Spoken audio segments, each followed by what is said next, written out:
dali, sir.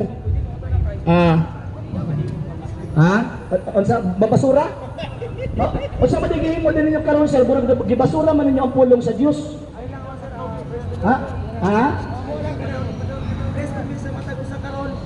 Dili ko mo kuan sina kanang ako karon nakitang tanan dre nakaila nga dira Ginoo. Ni alam may Giunsa man nimo pagkabalo sir nga nakaila ka Ginoo?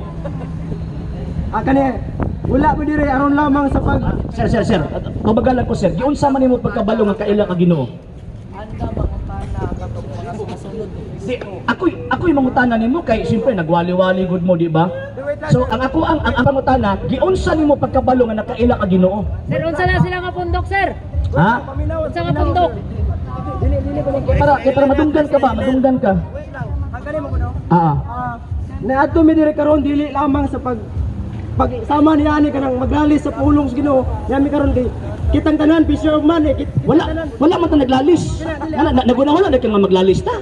Ay binuang man na oy imuhaming. Di ba usa sa napulo kasugo nga thou shalt not bear false witness against thy neighbor, di ba? Kung imoy mo butang-butangan na makaglalis minimo ay dili pwede na. Sa imoy man gibutang-butangan ba impierno ka na. wait lang. Niami karon aron lang sa magpaila sa paghinulsol kanang ipahibalos tanan sama sa sa nitabo sa panahon ni Noe. Unsa man po imong otoridad nga magwali ka mahitungod ana? Sir, unsay konser kanang papasok? Sir. Ay birahon. Sir, ay. Huna-hunaan nagsakto ba kanang gibuhat ninyo? Maay ka mo tawag sa Shalom, dili man na Shalom kagubot ang inyong gibuhat diri.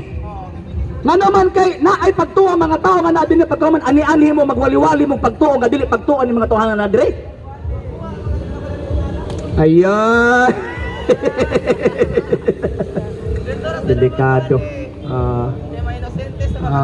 So mo lagi na lisod kana bitong kwanta kana bitong kanang maayo lang ta magwali adto mga taong inosente.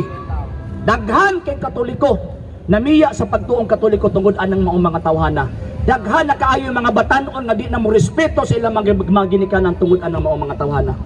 Luoy, mo na di ta pailad.